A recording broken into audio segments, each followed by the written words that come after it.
is couscous before. This is couscous after. Hello Natalia, this is for you. You always say food never tastes the same when I'm not around because you don't make it like me. So here I'm making you couscous. You can make it forever on now with me. And you don't have to wait for you to see me. You can just turn on YouTube and make it. So I showed you the couscous before. You take 1 cup of couscous and 1.5 times liquid for each cup of couscous. So if you have a cup of couscous, you have a 1.5 cups of liquid. I use stock, you use whatever you like. I usually flavor the stock with a bit of cayenne or with a bit of cumin because those are the traditional couscous flavorings. Then you want your couscous to be flaky and fluffy, not clumpy. Clump, bad. Fluffy, good. You want your couscous to sit for about an hour after you've poured boiling water on top of it. Put a lid, forget about it, go away. When you come back, fluff your couscous and it should look like this. Each grain should be separated. Then you get a really good knife and you start chopping and dice. Don't cut things too big. You only want them as big as you want a little bit of crunch, but you also want a size that is actually conducive to taste and not just a big hunk in your mouth. So you start with 1 red pepper. The rest of it is just combining. Use your favorite herb. I use coriander and parsley because in the winter I use coriander. In the summer I use mint because it has a much more refreshing taste to it.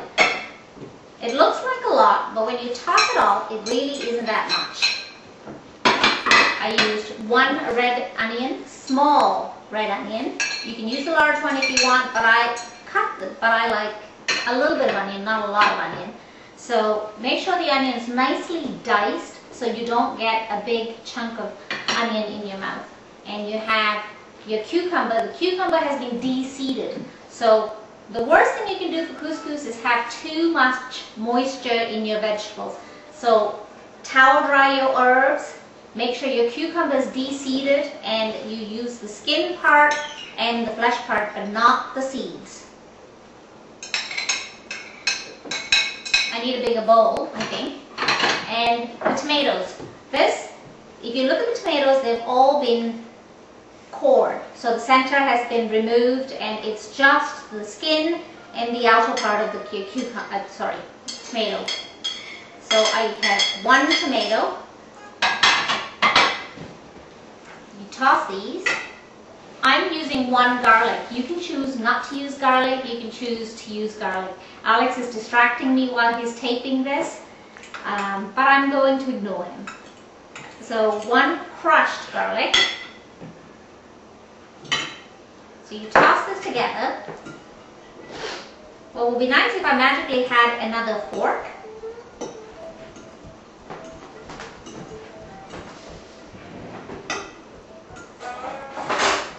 So we toss all this together. It looks very festive. Ah, look! The magic fork has appeared.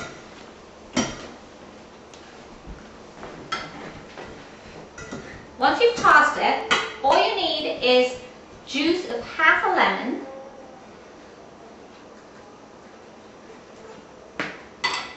and some really good olive oil. The better the olive oil, the better the taste. Because you're not cooking this couscous, you will taste this olive oil. So if you use lousy olive oil, you're going to get lousy taste. So use decent olive oil. You don't need a lot of olive oil. This is only 2 tablespoons of olive oil. There's not a lot of necessity for fat in this dish. Toss this. There you go. There's your couscous. And when you're done,